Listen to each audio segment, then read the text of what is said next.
Simba na iyat namoon danaaf caaltaa hedduun si jaaladhaa san'atuuni beektaa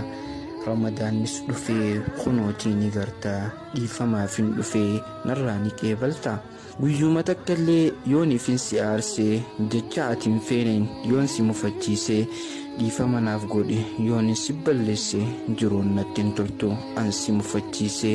nin beeka badiintoo guddatus ni malaa na amani garuu jaalalatu caalaa nin beeka atilleen akkana jaalattu silaa nan jaalanne waanattuu hin aartu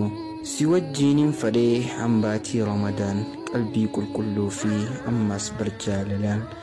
akka dabarsinuu zikrii fi qur'aanaan kan wajjin qunnamnu leelatul qadriisan ayyoona mufachiistee siif godhe dhiifamaa ani gaafin kiyya ammallee tanumaa warra baranaa kan bara hedduu nu haa godhu. Simba na iyat namoon danaaf caaltaa hedduun si jaaladhaa san'atuuni beektaa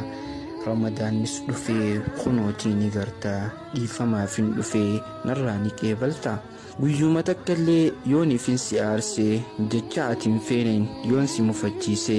dhiifama naaf godhi yoon si balleesse jiruun natti hin toltu an si mufachiisee nin beeka badiintoo guddatus ni malaa na amani garuu jaalalatu caalaa nin beeka atilleen akkana jaalattu silaa nan jaalanne waanattuu hin aartu si wajjiinin fadhee hambaatii Ramadaan qalbii qulqulluu fi ammas barjaalalaan akka dabarsinuu zikrii fi qur'aanaan kan wajjin qunnamnu leelatul qadriisan ayyoona mufachiistee siif godhe dhiifamaa ani gaafin kiyya ammallee tanumaa warra baranaa kan bara hedduu nu haa godhu. Simba na iyat namoon danaaf caaltaa hedduun si jaaladhaa san'atuuni beektaa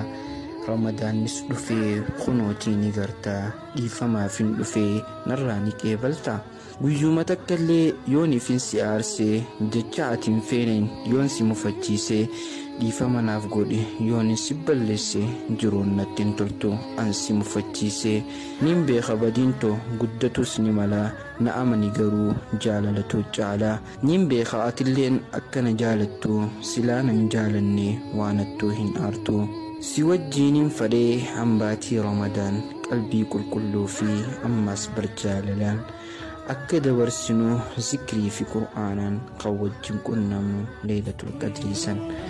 ayyoona mufachiistee siif godhe dhiifamaa ani gaafin kiyya ammallee tanumaa warra baranaa kan bara hedduu nu haa godhu.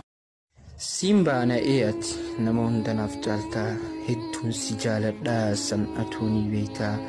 Ramadaanis dhufee kunootii ni gartaa dhiifamaaf hin dhufee narraa ni qeebaltaa guyyuma takkallee yooniif hin si aarsee jecha ati hin feeneen yoon si mufachiisee dhiifama naaf godhi yoon si balleesse jiruun natti hin toltu an si mufachiisee nin beeka badiintoo guddatus ni malaa na amani garuu jaalalatu caalaa nin beeka atilleen akkana jaalattu silaa nan jaalanne waanattuu hin aartu si wajjiinin fadhee hambaatii Ramadaan qalbii qulqulluu fi ammas barjaalalaan akka dabarsinuu zikrii fi qur'aanaan kan wajjin qunnamnu leelatul qadriisan ayyoona mufachiistee siif godhe dhiifamaa ani gaafin kiyya ammallee tanumaa warra baranaa kan bara hedduu nu haa godhu.